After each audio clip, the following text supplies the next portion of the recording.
Привіт, це подкаст «Коли все має значення». Моє ім'я Наталія Гуменюк. А мене звати Ангеліна Корякіна, і ми знову говоримо про гостей нашого учасниць нашого проєкту «Поєднуючи континенти». Це був приїзд журналістів, публіцистів, інтелектуалів з країн Азії. І цього разу в гостях у Наталки і в нашого подкасту молодий журналіст і блогер, якщо можна так сказати, з Монголії. Його звати Tsogtbilguundari Khishigbat, але коротко, Наталка, як його можна назвати? Більгун. Це абсолютно для нас, напевно, свіжа сторінка у співпраці з монгольськими медіа, з монгольськими журналістами.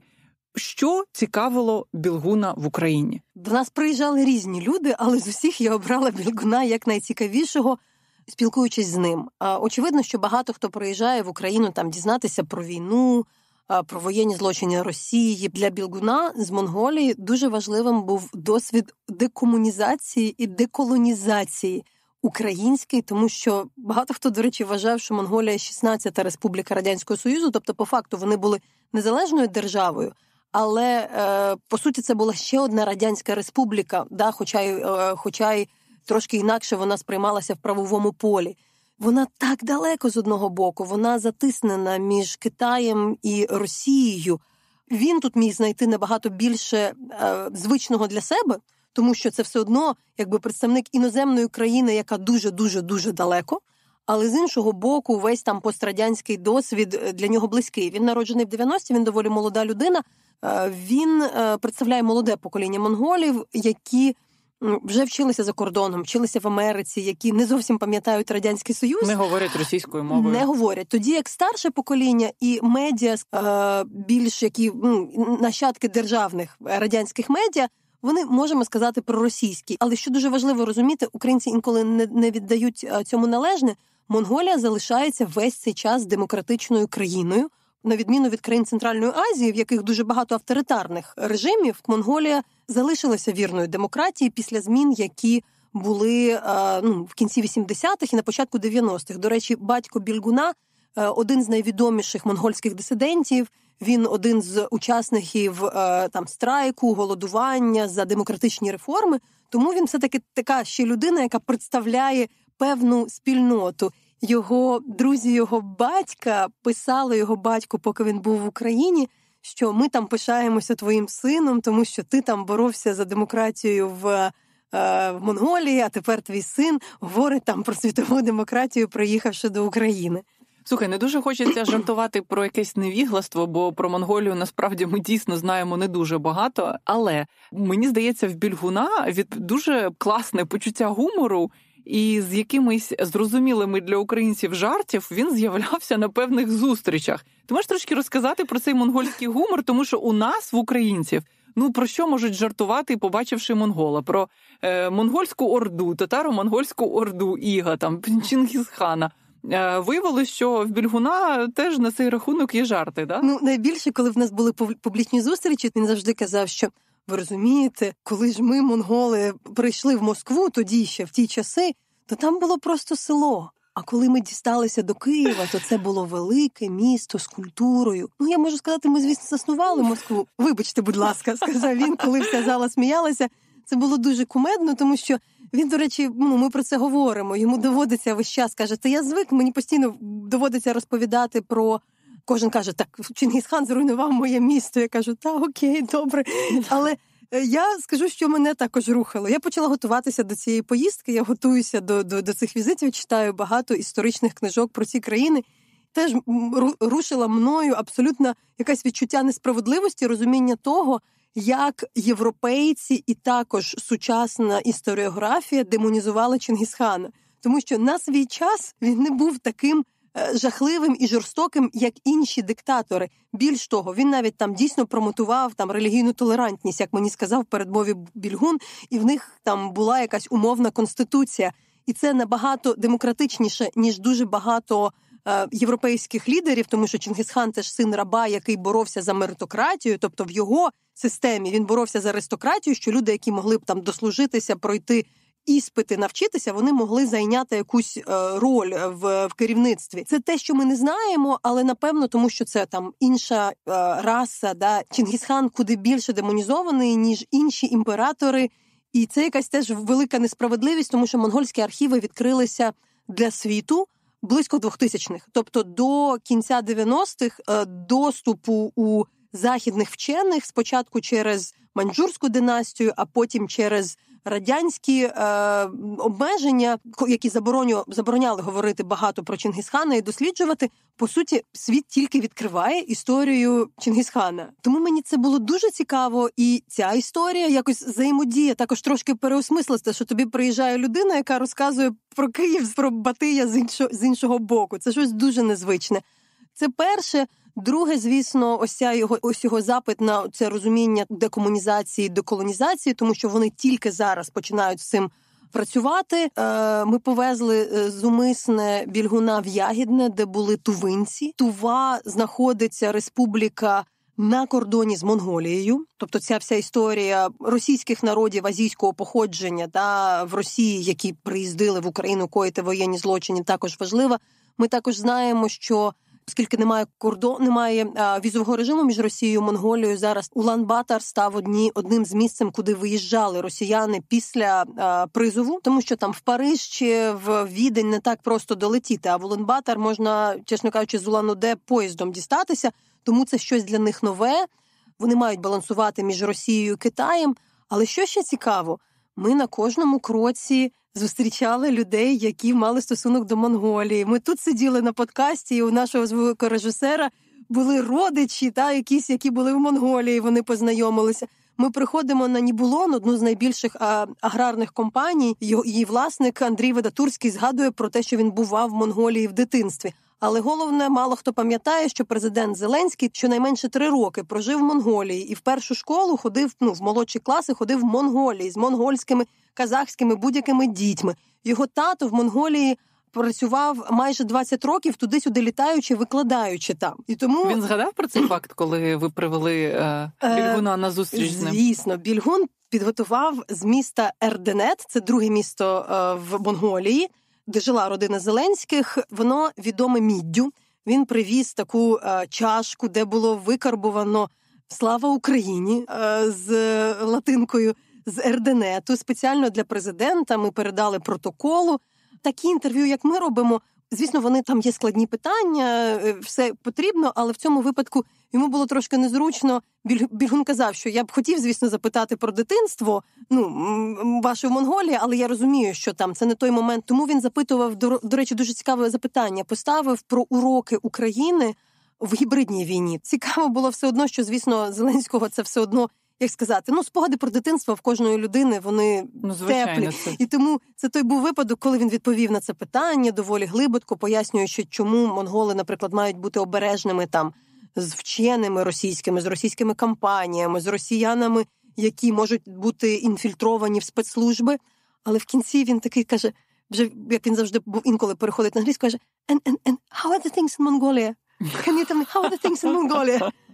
Тому в нас є на диво цікаві такі співпадіння, тому в цьому випадку, мені здається, Монголія не випадкова країна в нашій історії, в нашому проекті, і Більгун точно дуже невипадковий гість, який дуже дотичний до України, але, бачиш, в дуже неочікувані способи. Я маю дещо одну річ додати, мені здається важливо, що оскільки він ще активний в соцмережах, здається, він найбільше, так би мовити, грубо сказати, відгріб від всіляких тролей за свій візит в Україну. Він цього не очікував. Він цього не очікував, тому що до нас приїздили, наприклад, коли там мексиканська відома журналістка теж отримала всілякий там хейт, а де зустріч з Путіним, якщо ви зустрілися з Зеленським, а чому ви не поїдете в Росію, а ви там нацисти і все таке. В нас були такі кампанії проти журналістки з Уганди, проти журналістки з Кенії, але вони якби звикли жити в такому трошки токсичному середовищі, де їх часто атакують. Більгун – лідер громадської думки, такого прогресивного медіа, яке всі люблять. І тут, дійсно була певна кампанія, бо йому писали основне, що ти провокуєш. Тобто ми тут між Росією і Китаєм, а ти провокуєш тим, що ти там сказав, що ти підтримуєш український народ. Це дуже схожі ці кампанії проти людей, які до нас приїжджають, видно, там якби тролі не дрімлять. Ти знаєш, він абсолютно, мені здається, щиро із щирим подивом сказав: слухайте, мені тут пред'явили в коментарях, що я нібито представляю весь монгольський народ у своїй фразі тим, що монголи підтримують Україну. Але він каже, але ж я монгол, і я підтримую Україну. Чому я не мав права це сказати? Отже, давайте слухати інтерв'ю Наталки з монгольським молодим журналістом Білгуном.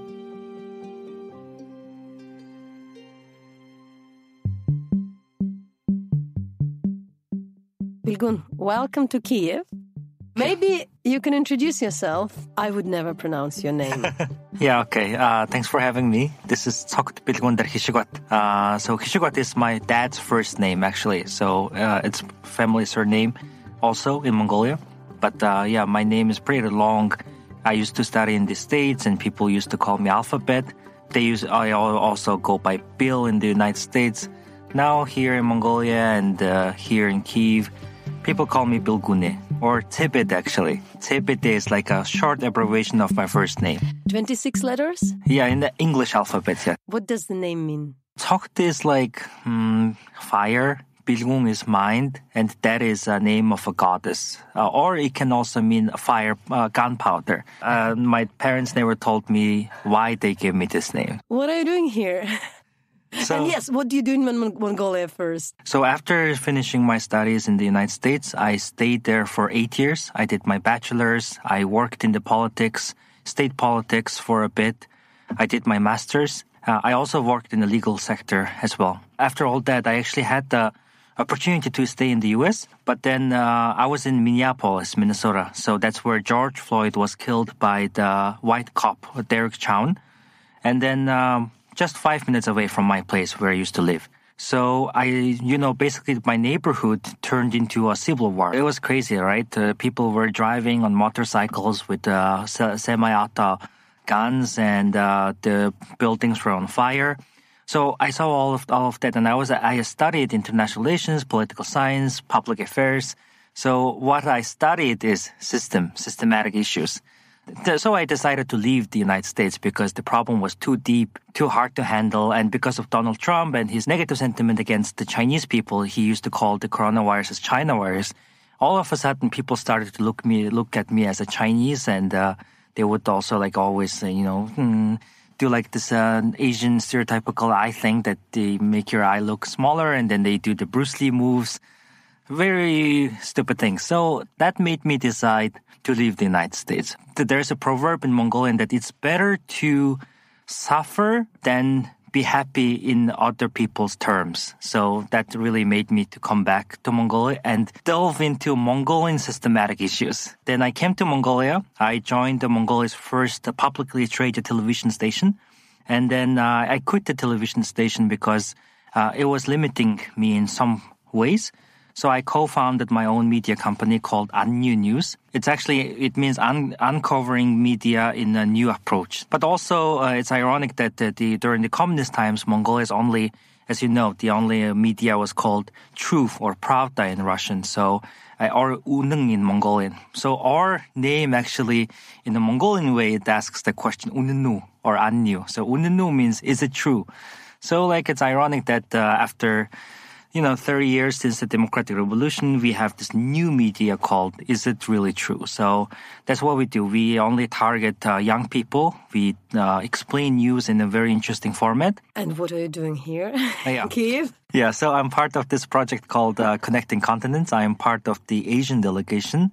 Yeah, you had the African delegation, Latin American delegation before, reporting on the full invasion by Russia in Ukraine. Personally, now I would go back home and I would describe it as this was a genuine meeting with Ukrainian people. So we met with people from state-level officials, we met people on the streets, we met people at the hospitals, we met people who were war crime victims. So I delved into many different diverse thoughts of Ukrainian people, trying to understand what is happening in Ukraine, who are Ukrainians, and what will happen in the future. And my perspective is going to be mixed there, and then I will offer it back to my people. We have different participants from different countries within the projects, but I understand that you coming from Mongolia, country sandwiched between China and Russia. We had the Zoom call before, and I understand you know what's going on here. You're following politics. So it's not like you come to the place where you know nothing. But still, what were something new things you saw here as somebody who usually following the news? Because I started in the U.S., I go back when I'm home and when people invite me to events, I always tell them that I could be biased, by Western media or Western studies because I studied in the U.S. But at the end of the day, I think it's something that, my parents sending me to United States for education was the best thing they ever did because it just offered me, for example, critical thinking skills. I met with many people from different countries, even Russians, even Chinese, Indians, I don't know, people from all different continents. So that was the main thing for me that I studied in the U.S. So in Mongolia, we have a very unique perspective among my cohort who is here in Kiev right now. Mongolia is a post-Soviet country. We were never part of the Soviet Union. We were a Soviet satellite. I'll tell you this secret. Yeah. My husband really thought that Mongolia was 16th Republic. He's actually a smart guy, but it happened that he was ignorant about that. And he really believed it was a part of the Soviet Union. Okay, thank you. But he knows since he met me, he kind of fixed this. At the end of the day, when the Soviet Union fell, I think it was easier for us to, we were independent, so we're just going to change systems. So I think in that regard, it was, simpler for us. But at the end of the day, we were a Soviet country, so anything Soviet will do, we will also do. So it's no big difference during that era. Mongolia has a rich history. Our first state was founded more than 2,000 years ago. So the reason why Han Chinese people built the Great Wall of China is because of that statehood, right? The who. So we have a rich statehood history. But then during the communist times, we basically lost all of that. Genghis Khan, and we can't even say his name. If you say his name, then you're probably going to be the enemy of the public. For the 70 years during the Soviet rule, we basically lost in touch with our past. And then even before the Soviet Union, we were under the control of Manchu Qing dynasty, another nomadic tribe, which turned into a big empire. And then we were under control of that for 200 years. So if you combine them together for 3 centuries, Mongolians didn't have their own right to they had their own autonomy to decide what they're going for. After 3 centuries, we finally became a democratic country, and then now we are trying to understand who we are. Now we're trying to understand what we are, what we're going to do, what we're going to offer to the world. But then still, we have a very complex geopolitical situation that we have to figure out. But then coming out to Ukraine, I found many, many similarities. Ukrainian people have rich history. They have a very unique way of life that I found that people were telling me that anything can happen in Ukraine.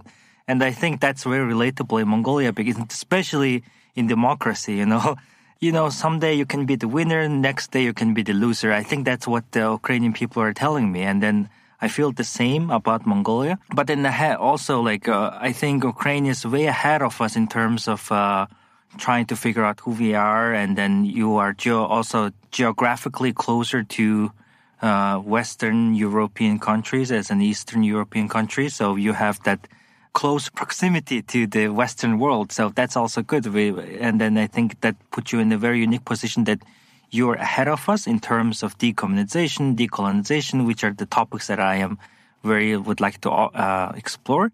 The most unique thing I found so far is that there are many similarities between our two people, and this is something that I would like to really develop on. You met and interviewed the President Zelensky.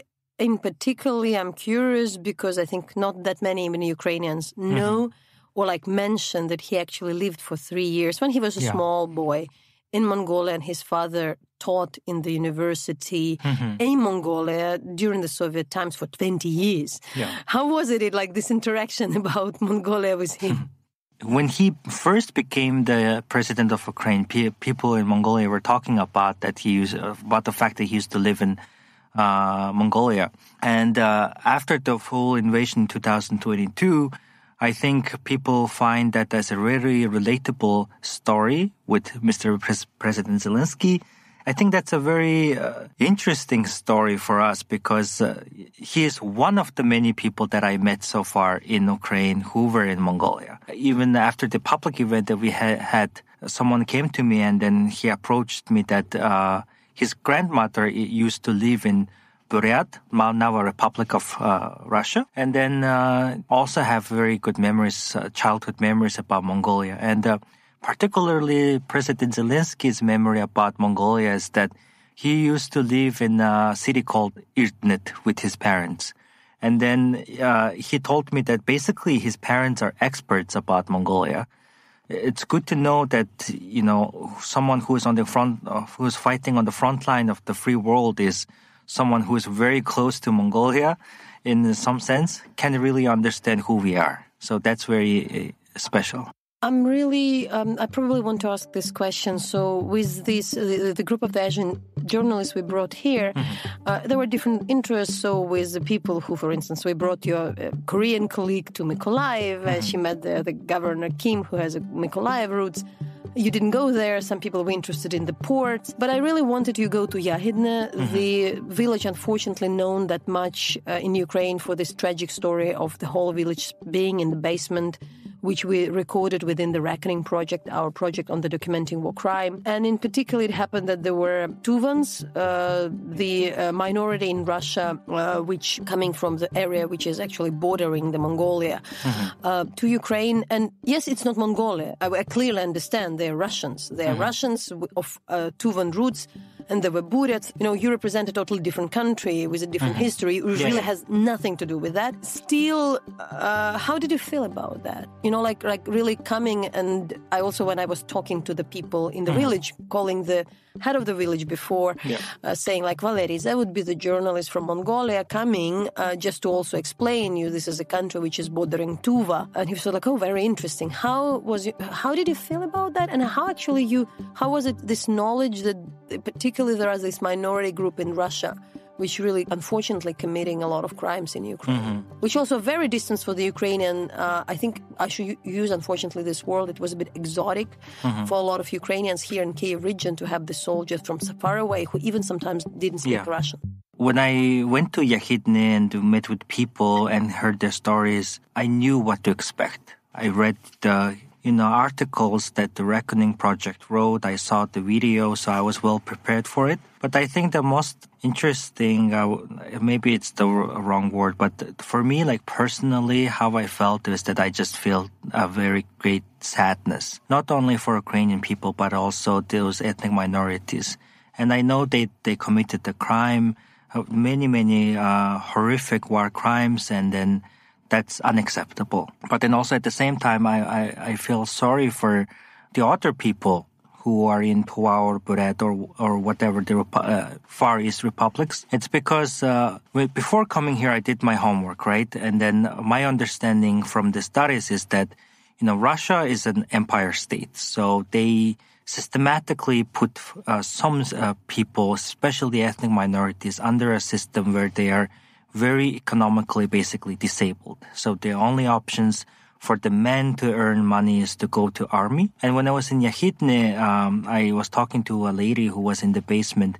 And then she, in the very early stage of the capture, some of the Tuva soldiers talked to them. And then the Tuva soldiers told them that we are here to earn money. And then they earn like $500, which they think it's a great deal of money. And then the Yahidne village people told them that, if you're Ukrainian or if you work in Ukraine, even $1,000 is something you can earn here. And then they couldn't accept that. And they also said, one of the Tuva soldiers actually told her that he's going to be the mayor of the city one day. And then the village lady told him that this is not a city, this is a village. And then the Tuva soldier was like not taking that. He was like, you have asphalt road, you have electricity, you have internet, you have Wi-Fi. So this is a city. So from that perspective, the Yahidne village people were also saying that like ethnic Russians, white European Russians, were also telling the others that if the Tuva people are behaving, just feel free to shoot them. Or if the medical service comes, they were like, wait for another day, maybe or two, so you will have less people to treat. And then those are the things that before coming here, I knew it was happening. But then at the end of the day, crime is a crime. At the end of the day, in front of the court, in front of the justice, I think everyone has to be treated equally. And then for the Russian leadership, obviously they also need to be treated fairly as well. And then I want to return to modern Mongolia, because now also understanding that our perception of our history is also very European. Mm-hmm. While welcoming you here, I was trying to read more books and also about Genghis Khan, about the history, and also understand that it's actually a new thing for me to understand that you couldn't pronounce the name of Genghis Khan, during the Soviet times, that his tomb was closed and you just started to reclaim it more or less like in recent nowadays. Yep. Can you move a bit and elaborate more, what's happening with rediscovering of the Mongolian history, but also somebody who studied in Mongolian schools, but then go to the US and being more kind of present in the Western education, what do you understand the world doesn't get about Mongolia with all the stereotypes of the history and the demonized image of the Mongols, of the Horde? I think the biggest and overarching thing is that people don't understand nomadic civilization is a civilization. The Western European dialogue or narrative is that, Asian people, particularly nomadic Asians, are barbarians. So they just take, they don't produce, they don't create, they don't invent, but they just take, they destroy, they take away everything. So basically dehumanizing the Mongols or the other nomadic tribes in the Far East regions. Yeah, that narrative has been there for decades now. Maybe centuries. I don't think it's decades. That's a problem. This narrative was for up to 1,000 years, centuries, since at least 500 years, for instance. Probably, yeah. Even in Mongolia, because we are a post-Soviet country, our education system is still going through a reform. So growing up in Mongolia, the Mongolian history, courses in secondary school aren't really enough. You just know who he is, what he did, who he was as a child. I'm talking about Genghis Khan. That's it. And then we just get the idea that he was an emperor who really just created the largest contiguous land empire in the history of all humankind.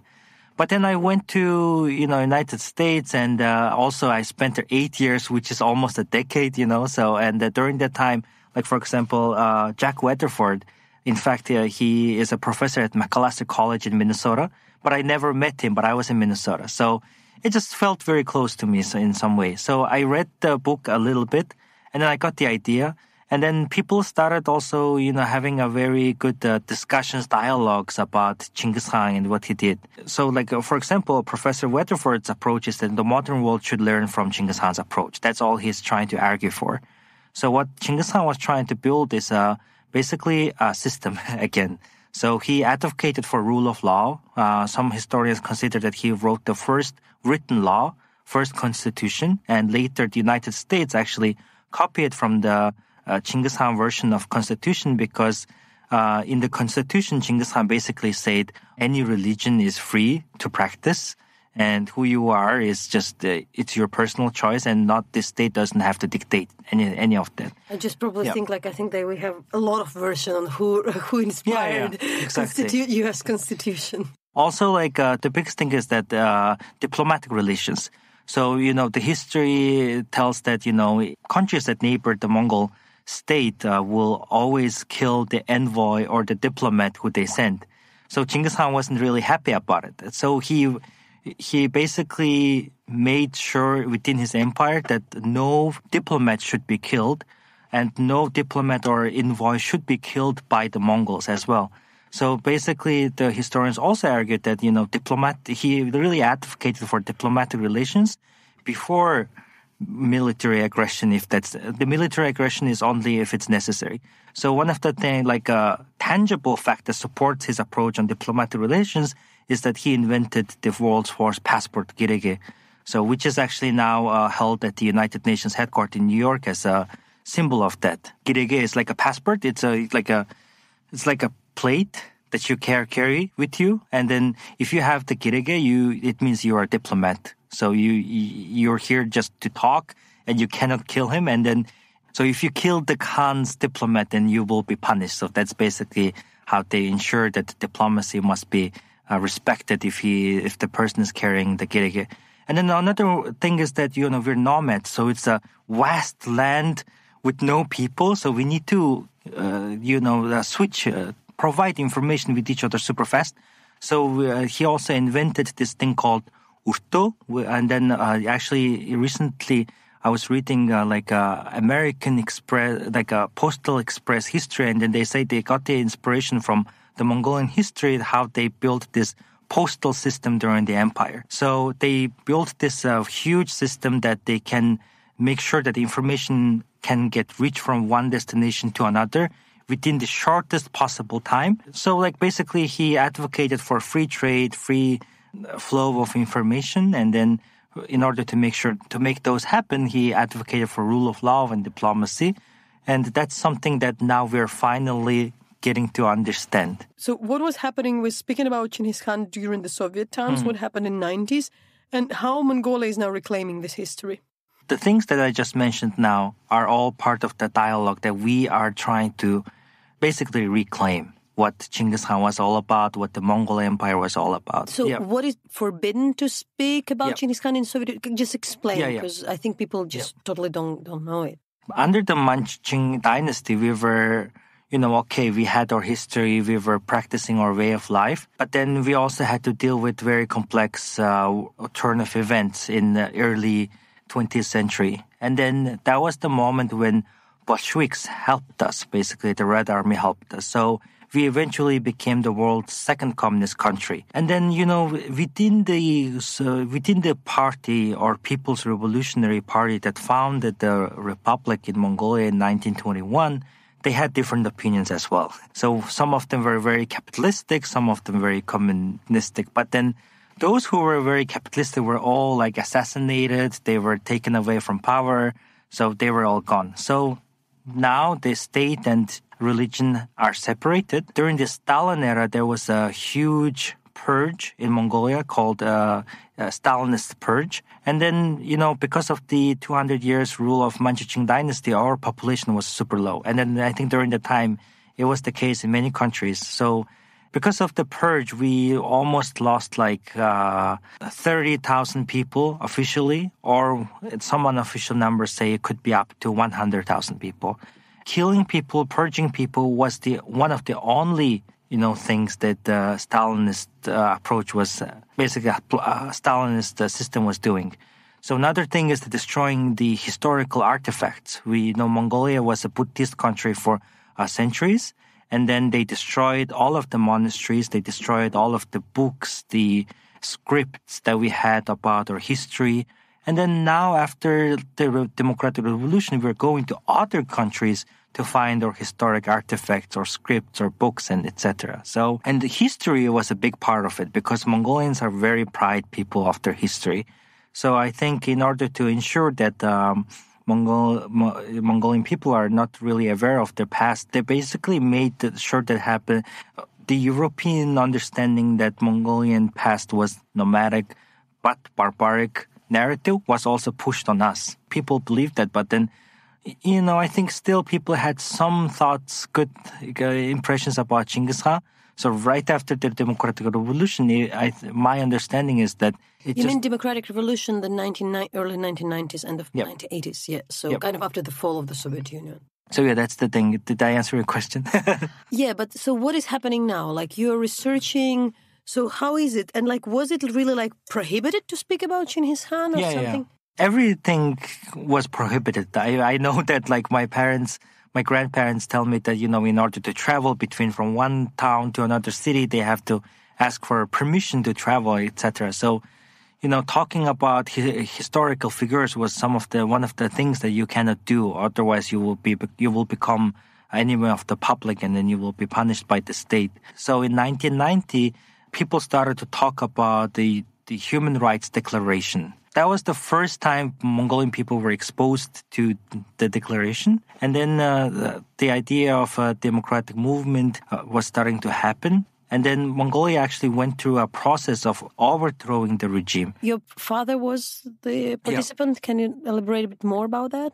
Yeah, my father was one of the first people who initiated a hunger strike against the state, because the state wasn't really supporting the systematic change. All the protests started to happen in 1989.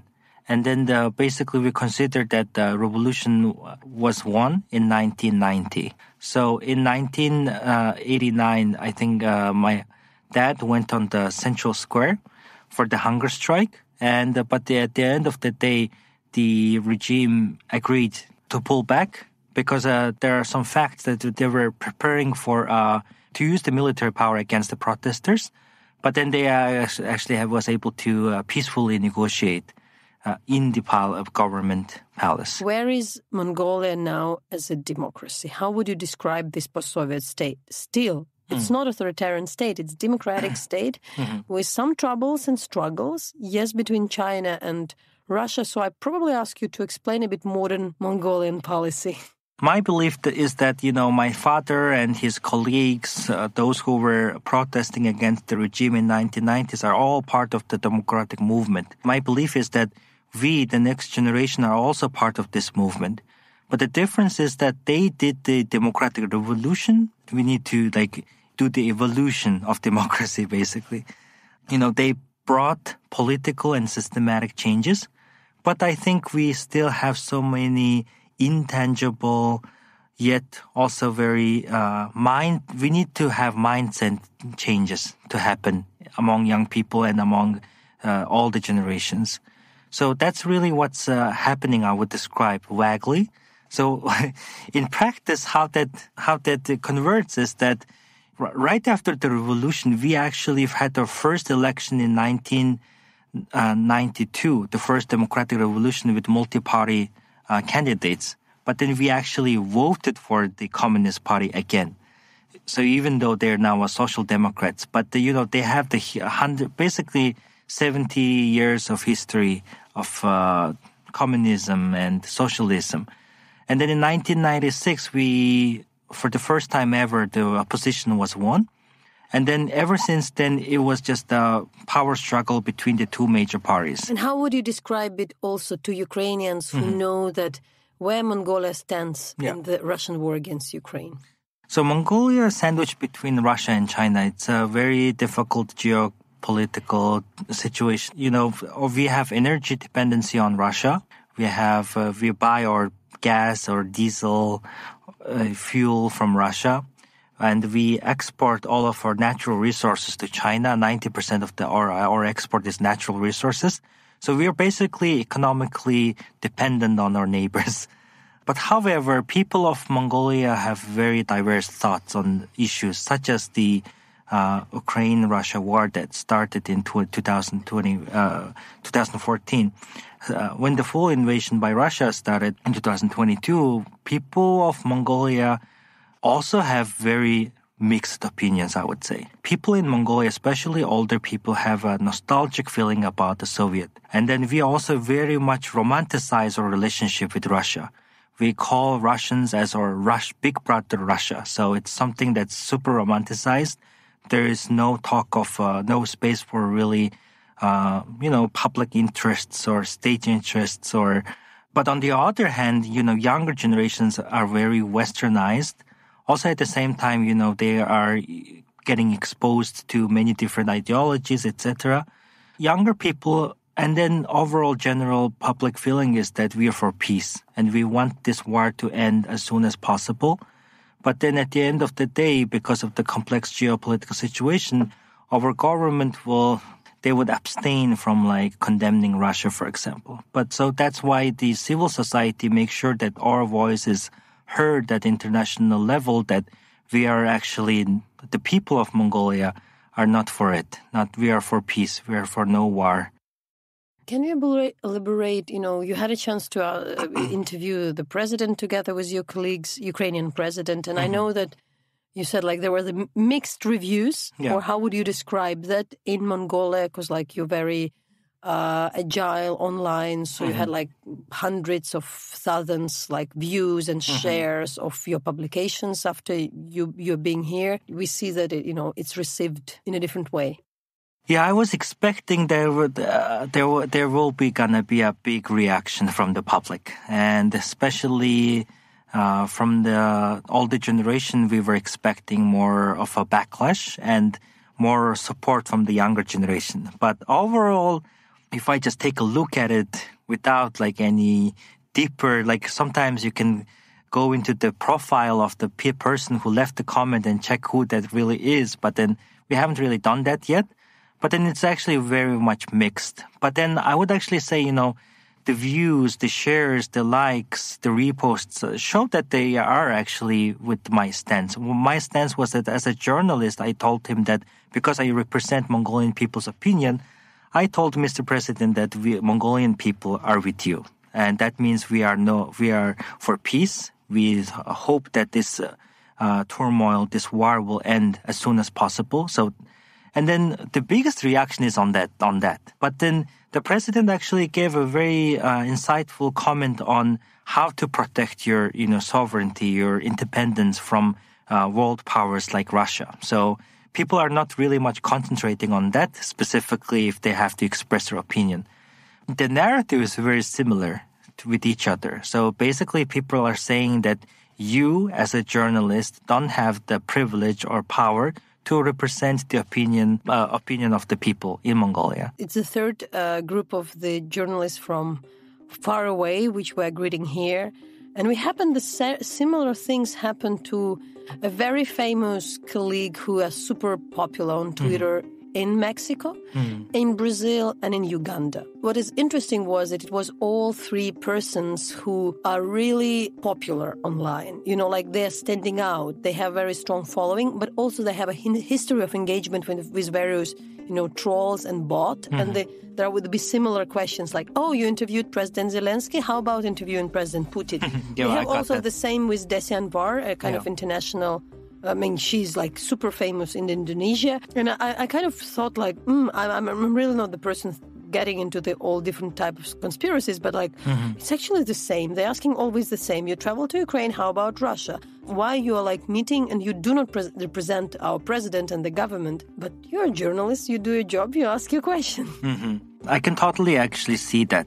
The people who actually support what I said are known figures in Mongolia, So I think I am very much aligned. My comment really aligned with what people of Mongolia really wanted me to say.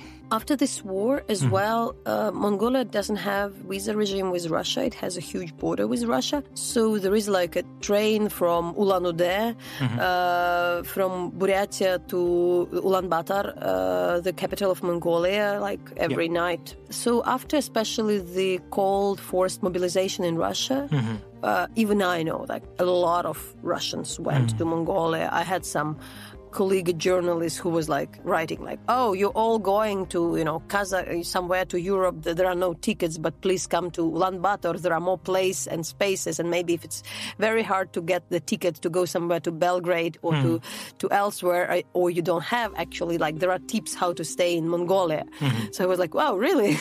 And we figure out that there are a lot of Russians came to Mongolia. How is it there? Who are they coming? There was a big mobilization that Putin did in 2022, I believe, right? Because of that, so we had basically an exodus at our border. And then our media company actually reported on that, and we were talking to border control people in Mongolia. And then they said they were, they had a huge line of people, not only coming through trains, but also with cars. The border was we're floating with cars and full of people. And then the border control in Mongolia per car usually takes around 2 hours to process it. But then they say they were actually now doing it within 20 minutes per car. So I couldn't imagine what the real big number was. During the time, they weren't really sharing that information with us.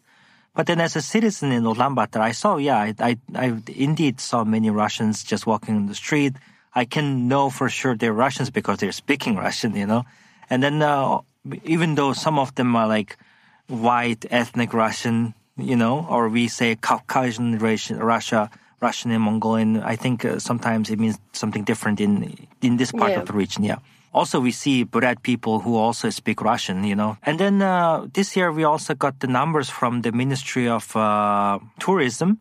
And then turns out that Russia has the biggest number of people who are coming to visit Mongolia. So maybe the number is also reflected in that. But I think Mongolia is mostly being used as a transit state, especially for the majority. But then in Ulaanbaatar, we also actually have a Buryat Center. So Buryat Center is basically a center built by Buryat people, for them to learn Mongolian, to learn how to live in Ulaanbaatar and get assimilated into the culture, I believe. You were coming to Ukraine with a particular questions on the decommunization, on this kind of historic change. But so really what I takes out on while meeting to the people, and I'm more asking about your takes out, not really like what you were told by various Ukrainians you met. You went to some of the museums, you saw some of the stories.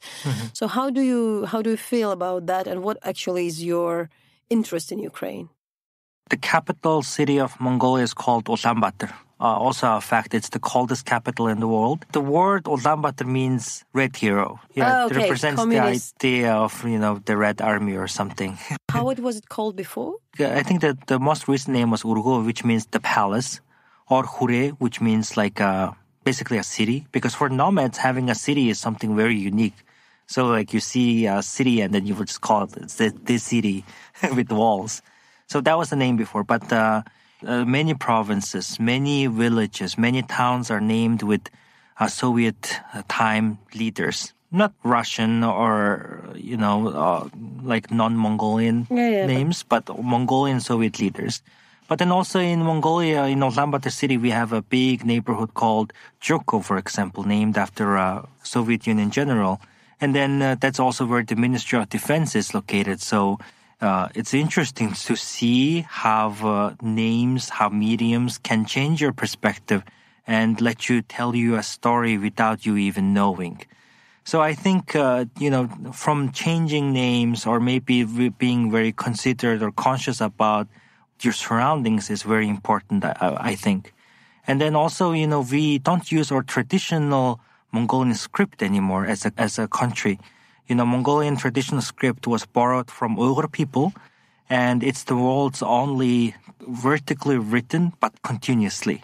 So it's similar to like Japanese, for example, but it's written continuously, vertically. But then, Mongolians are very proud of their cultural heritage, yet we don't use it. So it's something very interesting. And then we use Russian, or we call it Russian Cyrillic. Maybe it's not really Russian. We don't know. We just say Russian Cyrillic in Mongolian. So we use Cyrillic. So those are just some of the things. But my belief is that medium is the message. Medium have power. The things that surround you, the language, the script. It's always giving you a message, giving you information about something. So I think it's very important for us to be very conscious about them. I'm really glad that I came here, because I think Ukraine is doing a great job on the efforts of decommunization. What I noticed is that you are claiming that, Soviet Union was a colony, and then that narrative isn't really something popular in Mongolia, because in our understanding, colonization is only done by the West, like the US or the UK, And then it's something very fresh perspective. And then... But geographically, actually, when Ukrainians saying, like, some people would say colonization is done by the West, technically it's West for you. Russia is West. For us, it's probably not, but for you, it's really West. It's because, Russia is Euro-Asian country, right? Okay. And then we border with Russia within the Asian continent. We've somehow always distinguished that, okay, there's the West, and then there's Russia. But technically, it's Western colonizers. So exactly. For you, this concept actually works in a classical way. So how about the discussion about the colonization? So is it like something totally new? Because I thought that, in particular, because Russians are also European, the difference can be different, because it's really, really hard for people to understand the colonization when, for instance, it's done by Russians in Ukraine, which is, they look similar, they are similar. So how is this for you? Is it like totally new concept? I don't think it's totally new concept, but it's not a popular concept. When I say Russia, I'm trying to refer to the Soviet Union. And then we believe that some of the people, there are some dialogues that they believe the Soviet Union was a colony. And I think, because imperialist states such as in the past, Great Britain, it's all about extracting wealth. And then we, as Mongolians, don't really see or remember how the Soviet Union actually extracted from us. But if you actually take a look at, Mongolia was a rich country. It was basically the capital of a world empire. So we did attract also many wealth from different parts of the world. But then during the Soviet Union, we also lost so much of it. It's just that idea isn't really popular because we forgot about that. And there's a huge propaganda, huge information war that I believe is happening in Mongolia, and it's hard to combat against such big dialogue. Another takeaway which I heard from you, what you said, corruption kills. So what else you learned about Ukraine? Because you talked to some, people who I thought some of the anti-corruption activists like Dasha Kalenyuk, or even look at the systems which are the system of transparency with, which try to make Ukrainian state more transparent, like Prozoro or Dia. But what I also understand, and I'll first speculate, because we didn't have much time to talk, that it definitely must be interesting for you. Because indeed, in Ukraine, the biggest change for the last 10 years is the fight against corruption. Yeah. It's really a very different state from the state we had in 2013. 10 years ago, it was very, very different perception. Since then, I won't ever say Ukraine is corrupt. I would say Ukraine is fighting corruption. It's really not a norm. Disregarding it, it's even there. Yeah. It's just something to be fired, something to be condemned, something to speak out. And this is a big change. So how it's there, but you said when I watched the beginning of The Servant of the People, the series, you said to me that that was before 2014. Yes, it was portrayed the reality before. You said that looks a bit like a Mongolia. How it's there? Yeah, and then after you actually told me, then I came here, and then I was like, maybe Mongolia is what Ukraine is before the Revolution of Dignity. But I have to dig into that to see the numbers and really fact check that. Maybe, but the overall feeling is that, when I was first watching that, the first couple of episodes, it just felt very oddly similar. But I think the biggest takeaway is, yes, I think when we in Mongolia talk about corruption, we don't really understand what corruption is. Because also it's part of our culture to bribe people when you need to get service. So you go to hospital, if you need the best service, then you go and talk to the medical doctor who is the best, and then you will give some money to get the best service in state hospitals, for example. It kind of became our culture. And then also at the same time, I believe that in Mongolian culture, we have that tradition to give things to people to make sure that they are happy to be affiliated, to be acquainted together. So, but in that state level, we also have very similar efforts that are being done by Ukrainian government. For example, Dia, we have Mongolian Dia in Mongolia. So we are over 600 services are now digitalized. And then the government claims that reports that they reduced corruption by 20 to 30%. But we don't know because you see no much difference how it's improving everyday lives of people. So, this year we had the biggest trade turnover in Mongolian modern history. And then our currency is actually a bit stronger now than before, during the COVID time. So, but then we don't really see how people's everyday lives are changing. So, yes, corruption kills is something that I really took away from Ukrainian people because I can see that Ukrainian democracy now really I feel like do represent the people's sentiment.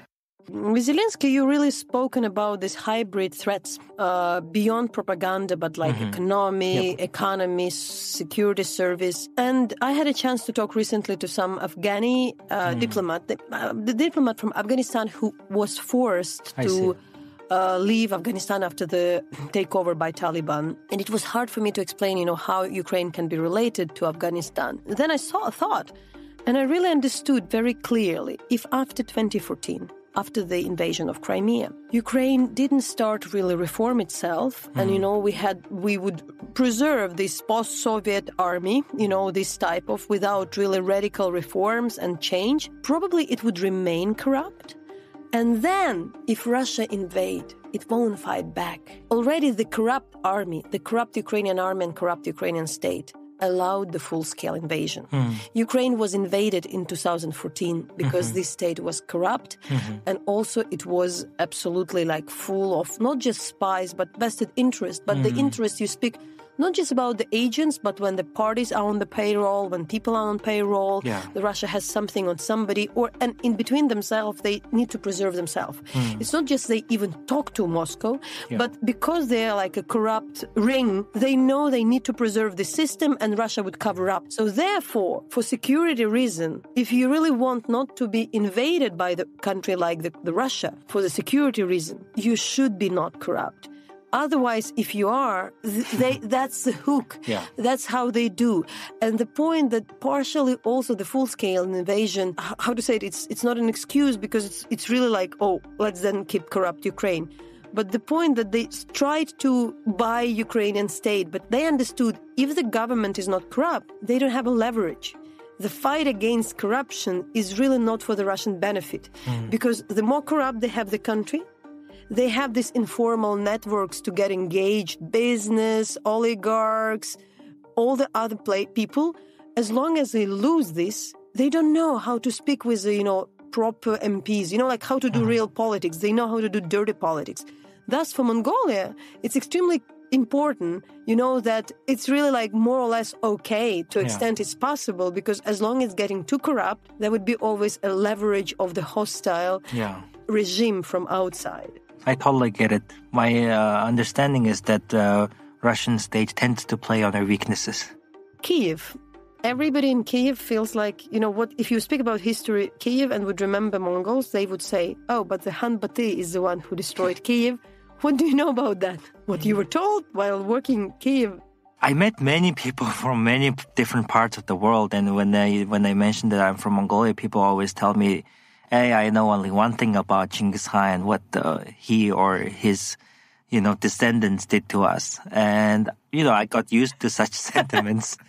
But, so I did a little bit of studies. So, Genghis Khan's grandson, Batu Khan, who actually founded the Golden Horde, reached west as far as Poland and Hungary. And on our way there, we invaded, for example, Moscow in 1238. And then in our history, when we first went to Moscow, it was a very small village. And then it wasn't even registered as a place that we basically now have control over because it was too insignificant. But then we went to Kyiv in 1240. And then in Kyiv, what we saw was the most important city in Eastern Europe. The history says that it was a cultural and political center. But then, Russia, in Moscow, people started contacting us, offering us a service. A service is that, hey, we take care of the state regime here, and then we will make sure that people will pay taxes, and then we will make sure the system is running. And because, Mongol Empire never really, because we don't have the population, we don't really stay there and live there. We just we just expand our system. So that's how Moscow was found. That's my understanding.